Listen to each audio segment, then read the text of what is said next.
for us, it's the right show because it plays into our interest in politics, but more importantly, it is very current. With the Republican convention, the Democratic convention coming down very fast, it is being rewritten as we go, as we're reacting to the news that's coming down on our internet feed. I mean, it's a chance to do satire, and it's hard to resist. You look around at what's happening in Washington, and it's surprising that everybody isn't creating this show.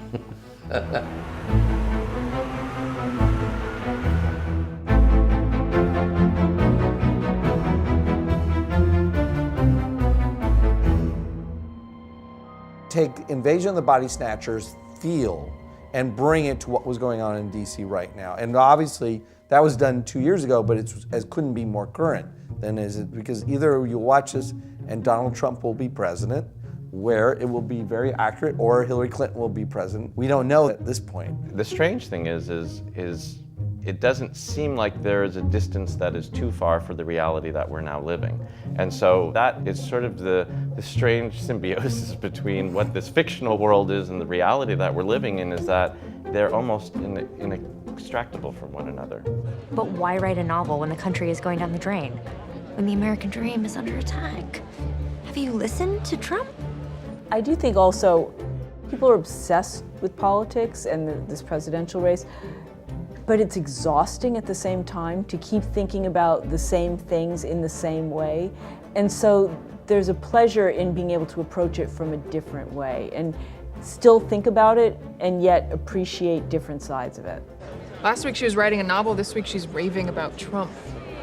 And why do I think if she was raving about Hillary, she wouldn't be quite so fanatic? What happens when people stop thinking strategically, but just work off the extremism that they enjoy? And that's what the show came. And luckily for the show, the world is sort of catching up with this presidential campaign going on as we're doing this. It is a very odd campaign that will play right into our show. Every episode we're going to touch upon what is going on now. I mean, it is too good of a treasure trove of information and of jokes. What are we going to do when the Republicans take over? The Republicans are like Gilligan's Island. Did you think a year ago we would be where we are now? It's wild. Gilligan!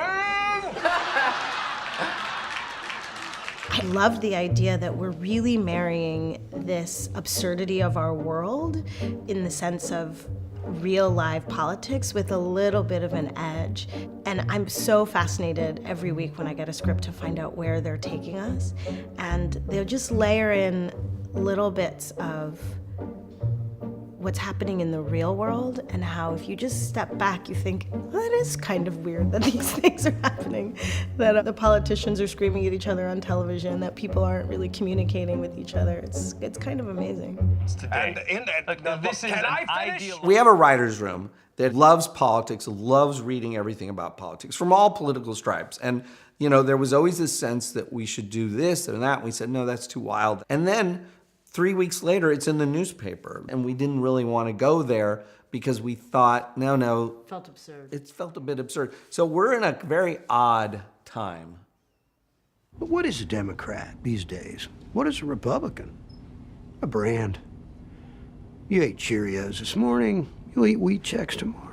I'm pretty certain from what we're seeing in the early scripts and what the producers have been talking about, that it's going to mirror what's happening in the country. Have you ever been to Syria, buddy? No. Well, I have, and it is not a pretty sight. Actually, I've never been, but that's not the point. And in politics right now, obviously we're in an election year, so I'm pretty sure that the stories will kind of keep concurrent with what's unfolding in the country and in Washington in these campaigns, and that will be woven throughout our stories. And also, there are a lot of television monitors, like in the Senate offices. There's flat screen TVs that are playing the news, and I'm told that on those screens we'll be seeing real news stories that are unfolding. It is a joke about where we are now, and I don't think we should be afraid about where we are now. We should inspect it, but why not do it and laugh at the same time? Feel the burn? Always Trump. And it feels real because of all the politicians who act that way anyway. I think Washington politics is a character in the show. I think Washington politics is an infected character in the show. And I think that, ironically, most of us will recognize that infected DC character. I think it is highlighted now with the presidential campaigns. In a lot of ways, I feel like that's setting the table for the show.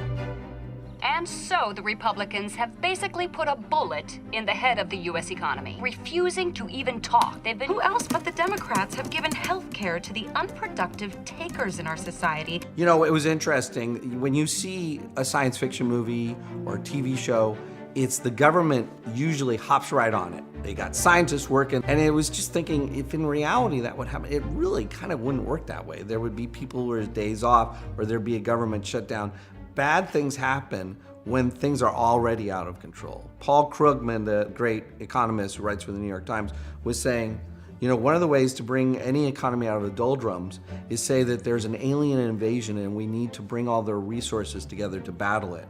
And that would bring the economy back to full throttle. I think the show might be an argument the opposite is true, that an alien invasion brings more dysfunction, that in fact, people can't agree because they always do have their own crises right in front of them. Federal motorcycle helmet law supersedes all funding for paragraph 1403. Got it!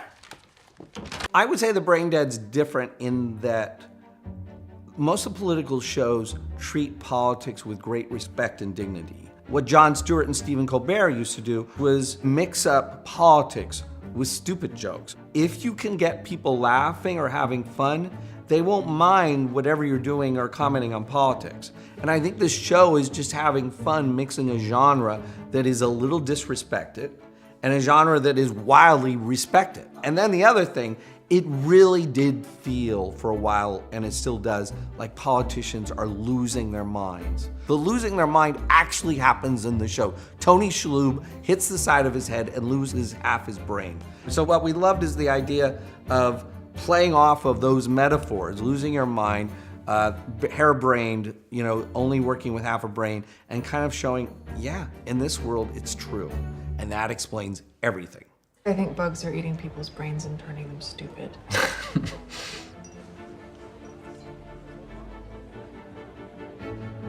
We had a 4-year plan. I will tell you that now. Unlike Good Wife, which was a 7-year plan, it's a 4-year plan for Braindead. And won't this be sad if we get canceled after the first year? But if we were renewed, if CBS saw fit, the second year takes place on Wall Street. As you see in the last image of this series, they've cleaned out the bugs of DC, and then you'll see this cherry blossom. And so the same characters come with us. Luke becomes a lobbyist, and Gareth becomes a day trader. And so what we want to do is see the stupidity and insanity in DC is not limited to DC. Third year would be Silicon Valley, because that place is, you know, everybody thinks they're all geniuses. And look at San Francisco, the way they're destroying a great city with this stupid gentrification. And then the fourth year, do you want to guess where? Hollywood. Hollywood is the fourth year because, you know, that's the core of the insanity. So anyway, that is the plan, and to carry these characters and see how they play out over the course of that time.